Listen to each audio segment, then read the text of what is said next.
So নমস্কার বন্ধুরা, TMS sound YouTube and Facebook চ্যানেলে সকল বন্ধুদের স্বাগত জানাই। আজকে রয়েছি দোকানে।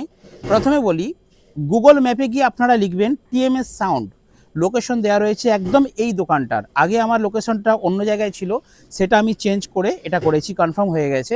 তো আপনারা এখন যদি টিএমএস সাউন্ড লোকেশন ধরেন তো আপনারা একদম ডাইরেক্টলি আমার দোকানে চলে আসবেন। আমার দোকান টিএমএস সাউন্ড হুগলি জেলার আরামবাগ থানার অন্তর্গত বসন্তবাটি বা রাংতাখালী গ্রামের মাঝামাঝি জায়গায় অবস্থিত। তো লোকেশন তো দোকানে আসতে পারেন, আর ফোনে না পেলেও কোনো টেনশন নেই। 24 আওয়ার্স অর্থাৎ 24 ঘন্টা দোকান কিন্তু আমার খোলা থাকে, আমি এখানেই থাকি। আপনারা আসলে সাক্ষাৎ হয়ে যাবে। তো এরপর বলি, আজকে যেই নিয়ে ভিডিও উপস্থাপন করছি সেই বিষয়টি হচ্ছে একটা ডট ফিটিং। দেখুন, আমরা সেটআপ বাজাই, তো সেটআপ বাজাতে গেলে আপনারা বিভিন্ন বড় বড় সেটআপের, বিশেষ করে পূর্ব মেদিনীপুর, কাঁথি, বাঁকুড়া, পুরুলিয়া, বিষ্ণুপুর বিভিন্ন জায়গায় আপনারা দেখবেন একটি পেটি ইউজ করা হয়, মানে একটা বক্স ইউজ করা হয় যেটাকে বলা হচ্ছে ডট পেটি। তো আমি ফার্স্ট টাইম এটা করছি। এর মধ্যে অনেক কিছু আপডেট করা যায়, যে যার প্রয়োজন সে তার প্রয়োজন মতো এটাকে কিন্তু বানাতে পারে। এটার কোনো কমন মাপ নেই, কমন নির্দিষ্ট আয়তন নেই। যার যেরকম জিনিস থাকে সে সেইভাবে কিন্তু এটাকে রেডি করতে পারে। তো ফার্স্ট টাইম করছি, যদি কোনো ভুল ভ্রান্তি হয় আপনারা কমেন্ট করে জানাবেন, বা এর মধ্যে যদি কোনো আপডেট করা যায় সেটাও কমেন্ট করে জানাবেন। কারণ আমি একটা কথা মেনে চলি, এক্সপিরিয়েন্স মেক্স ম্যান পারফেক্ট। অভিজ্ঞতা মানুষকে সঠিক তৈরি করে তোলে। তো সেই অভিজ্ঞতাই অর্জন করছি, ফার্স্ট টাইম বানালাম। আমাদের মিস্ত্রিরাও ফার্স্ট টাইম করেছে। কাছে এসো ক্যামেরাম্যান। এরপর আমি মূল বিষয়টা আপনাদের সামনে তুলে ধরছি। তো এই ডটপেটিটি হয়েছে মা মনসা সাউন্ড ডহরকুণ্ড। আমি একটি সেটআপ বানিয়ে দিয়েছিলাম, ডাইনামিক মিড আপনারা জানেন। তো সেই সেটআপেরই ডটপেটি রেডি করেছি। তো এখানে আমরা কী কী ইউজ করেছি, খুব কম বাজেটের মধ্যে, কারণ বাজেট একটা ব্যাপার আছে। এই ডটপেটিতে যত বেশি বাজেট আপনারা দিতে পারবেন তত বেশি হাই কোয়ালিটিফুল হয়ে উঠবে। আর এটার সুবিধে কি প্রথমে বলে দিই দু চার কথা। এটা বানিয়ে রাখলে কি হচ্ছে, আপনার কাছে সুরক্ষিত একটা সাউন্ড অপারেটিং সিস্টেম রিজার্ভ থাকলো। কীরকম, ধরুন আপনি এই যে ইকুয়ালাইজারটা, এটা একটা সেফটি জায়গায় থাকছে, প্লাস এটাকে আপনি আপনার মতো করে বাঁধলেন, সেটা সুরক্ষিত থাকলো। কেউ চট করে এটাতে হাত দেবে না, বা কেউ চট করে এটাকে ঘাঁটবে না, বা রাখার ক্ষেত্রে কোথায় তার শর্ট হয়ে গেল, কোথায় জ্যাক লড়ে গেল, কর্ড লড়ে গেল, কোথায় পড়ে গেল, এই ধরনের যে বিভিন্ন সমস্যাগুলো সেগুলো থেকে আপনারা কিন্তু দূরে থাকবেন এবং সেফটি থাকবে এই জিনিসগুলো। কারণ এই জিনিসগুলো দিয়ে সাউন্ডটাকে চালালে আপনার সাউন্ডটা ফিল্টার হতে হতে একটা বেস্ট কোয়ালিটি কিন্তু তৈরি করবে। তো আমাদের এখানে যেরকম সেটআপ, মানে এই মামুনসার সাউন্ডের যেই রকম সেটআপ, সেই অনুযায়ী কিন্তু তৈরি হয়েছে এই ডটপেটি। কী সেটআপে রয়েছে, এনার রয়েছে পপ বেস, তার সাথে রয়েছে মিড, আর সে মিডও বানিয়েছি, তার সাথে উনি দুটো ডাইনামিক মিডও করেছেন। আর ওনার অ্যাম্পলিফায়ার রয়েছে সবই স্ট্রেঞ্জার, এবং আউটপুটের জন্য আউজা ইউজ করছেন। তো দেখুন আমরা কিভাবে এটাকে সাজিয়েছি। তো ফার্স্ট হাউ ভাই দেখিয়ে দাও। ফার্স্টে দেখে সবথেকে আকর্ষণজনক হচ্ছে এই ড্রয়ারটা। এই ড্রয়ারটা কিন্তু অনেকটাই বড় মাপের লাগে। তার কারণ হচ্ছে এখানে খুবই, এই বাবা কি সুরক্ষিত জিনিস রেখেছিল ভাই। দুই ভাই বিড়ি। এই বিড়ি কোম্পানিটার নাম কি? দুই ভাই বিড়ি। মানে দুই ভাই বিড়ি তৈরি করে নাকি? আরে ভাই, ছোটদা খাও নাকি? ও ছোটদা ভালো ছেলে, ছোটদার সাদা মনে কাদা নেই, বুঝলে তো। আর মাঝখান থেকে শুধু সায়ন বিরিয়ানি ঝরে ঝরে ড্রয়ারে পড়বে নাকি? মানে ও মানে বিরিয়ানিটা ড্রয়ারে রাখা যাবে। একটু ব্রেক নিচ্ছিলাম।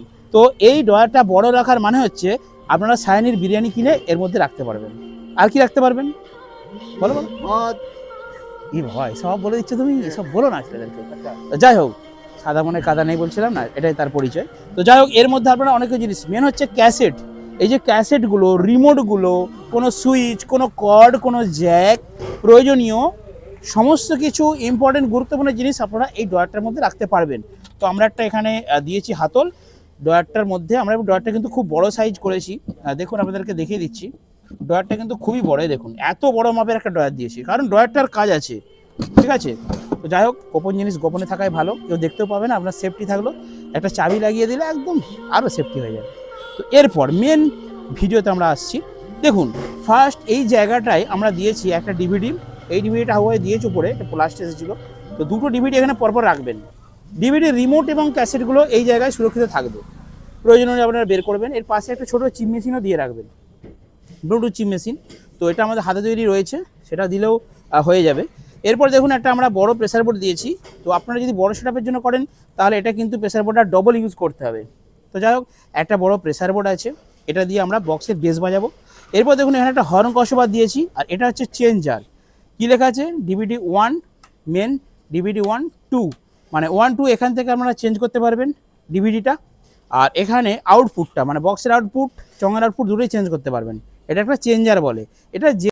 হ্যাঁ, তো এরপর দেখুন এখানে রয়েছে আমাদের একটা ইলেকট্রিক পোর্শন, যেখানে আমরা একটা এমসিবি ইউজ করেছি 16 অ্যাম্পিয়ারের। তো এই এমসিবিটা থাকার মানে হচ্ছে এই টোটাল যে ইলেকট্রিকটা টোটালটা আমরা এমসিবি দিয়ে বাইপাস করছি। এর ফলে কী হচ্ছে, আপনি এটাকে অফ করে দিলে টোটালটা অফ হয়ে গেল, সব ইনস্ট্রুমেন্টগুলো আপনার সুরক্ষিত থাকলো। এমনকি কোনো ফল্ট হলে এই এমসিবিটা কিন্তু পড়ে যাবে পাটাস করে। তো এই এমসিবিটা কিন্তু একটা সুরক্ষার কাজ করছে। এরপরে দেখুন আমরা এখানে কাছ থেকে দেখাও একটা 5 পিন সকেট লাগিয়েছি। তো আপনারা এটা একটা, দুটো, তিনটে, চারটে আপনারা ইউজ করতে পারেন। তো আপনারা বলবেন যে কেন সামনে 5 পিন সকেট দিয়েছি, তার কারণ হচ্ছে এখান থেকে আপনারা কিন্তু যারা মোবাইলে চার্জ দেয় সেই চার্জ লাগাতে পারবেন, 1 নম্বর পয়েন্ট। 2 নম্বর পয়েন্ট, এখান থেকে আদার্স কোনো ডিভাইস আপনারা চালাতে পারবেন, অন্য কোনো একটা মেশিনের কানেকশনও প্রয়োজন পড়লে দিতে পারবেন। হয়তো পেছনে যাওয়ার সময় নেই, সকেট পাচ্ছেন না, বা কেউ একটা কিছু দিল, সেটা আপনারা একটা পাখা, যাই হোক আপনারা অনেক কিছু এখান থেকে কানেক্ট করতে পারবেন। এই যে এমার্জেন্সি রাখা হয়েছে। এরপর দেখুন ওপরে আমরা ডবল চ্যানেল ইকুয়ালাইজার ইউজ করেছি, এটা ডিবিএক্সের দেওয়া হয়েছে। তো এটা তো ডডের পাইনি, তো যেটা আপনাদেরকে বলছি যেটা ডডের দিলে খুবই ভালো হয়, প্রেসারটা হবে। তো দুটো লাগে, এই যে গ্যাপটা রয়েছে এখানে একটা ডুয়াল ইকুয়ালাইজার আর উপরে আর একটা ডুয়াল ইকুয়ালাইজার। তো দুটো ইকুয়ালাইজার কিন্তু এখানে প্রয়োজন। তার সাথে বলি একটা DA20 একটা কিন্তু দেওয়া রয়েছে, এটা স্প্লিটারের কাজ করবে, ঠিক আছে। আচ্ছা, অনেকেই বলবেন দাদা এর ফিটিং একটা ভিডিও দাও। অবশ্যই আমার চ্যানেলে যদি যান 1 বছর বা 2 বছর আগের ভিডিও দেখুন, বড় বড় সেটা পাওয়ার মিউজিক, ঠিক আছে, পাওয়ার মিউজিকের এই ডট পেটির ফিটিং ভিডিও আমার দেওয়া রয়েছে, চ্যানেলে খুঁজবেন, ওল্ড ভিডিওতে যাবেন, একদম ওল্ডেস্ট, সেখানে পেয়ে যাবেন। ওপরে দেখুন সিঙ্গেল রয়েছে। তো এই সিঙ্গেলটা এটা বক্স বানানোর কাজে লাগবে, আর সিঙ্গেলটা দিয়ে কিন্তু র্যাক বা টিউটার খুব ভালো বাজবে, এই সিঙ্গেলটাই মারাত্মক বাজবে। আর এখানে যে দুটো রয়েছে ডুয়েল, এটাকে এরা কী করেছে, নিচেরটাকে বেসের জন্য বাঁধা আছে, ওপরেরটাকে মিডের জন্য বাঁধা নেই, এখনও বাঁধবো আমি। তো রাত্রিবেলা এটাকে সেটিং করে টেস্টিং করে তারপর ওনাকে এটা ডেলিভারি দেওয়া হবে। ভিডিওটা জাস্ট করলাম, তার মানেটা হচ্ছে যে আমরা এখানে আমাদের টিএমএস সাউন্ডের দোকানে কিন্তু এই ডট পেটি আমরা রেডি করছি, প্রথমবার করলাম। আপনাদের প্রয়োজন অনুযায়ী আপনারা কিন্তু বানাতে পারবেন, তার জন্য ভিডিওর নাম্বারে যোগাযোগ করুন। মোটামুটি একটা আইটেম বলবেন কী কী থাকবে, সেই অনুযায়ী আমরা একটা ডট পেটি রেডি করব। তার বাজেটটা আপনাদেরকে অবশ্যই শেয়ার করব। ভিডিও নাম্বারে যোগাযোগ করুন, আমাদের ছেলেরা রয়েছে আপনাদের সাথে কথা বলার জন্য। আর সবথেকে বেস্ট হয় যদি একটু কষ্ট করে আমার দোকানে আসতে পারেন, কারণ দোকানে আসলে আমি আপনাদেরকে দেখাতে পারবো, বোঝাতে পারবো, শেখাতে পারবো। নতুন সেট আপ করতে চাইলে অবশ্যই যোগাযোগ করুন টিএমএস সাউন্ডের দোকানে। বাজেট দেবো আপনাদেরকে, আপনাদের বাজেট অনুযায়ী সেট আপ বানিয়ে দেবো। একদম pop bass, dynamic beat, professional প্রোগ্রামের সেট আপ, ছোটো থেকে 8 ইঞ্চি থেকে 10 ইঞ্চি থেকে 12 ইঞ্চি থেকে 15 ইঞ্চি থেকে 18 ইঞ্চি থেকে A to Z সব রকমের ক্যাবিনেট, সব রকম sound system A to Z পাবেন কোথায়? টিএমএস সাউন্ডের দোকানে। তার জন্য আসতে হবে, ছোটুদার সঙ্গে দেখা করতে হবে, আর ছোটুদার হাতের স্পেশাল সায়নির বিরিয়ানি খেয়ে যেতে হবে। আবার সেই সায়নির বিরিয়ানি কীভাবে পড়ে জানেন? বলো ডায়লগ। ঝরে ঝরে পড়ছে, সায়নির বিরিয়ানি ঝরে ঝরে পড়বে। হ্যাঁ, আপনারা ভিডিও দেখবেন, বিভিন্ন আমরা সায়নির বিরিয়ানি ভিডিও ছেড়েছি যেখানে বিরিয়ানির রস ঝরে ঝরে পড়ছে। কি হচ্ছে? ঝরে ঝরে পড়ছে। হ্যাঁ, ঝরে ঝরে পড়ছে। ভিডিও এখানে শেষ করলাম, দেখাবেন নেক্সট ভিডিওতে। বন্ধুরা ভালো থাকবেন, সুস্থ থাকবেন।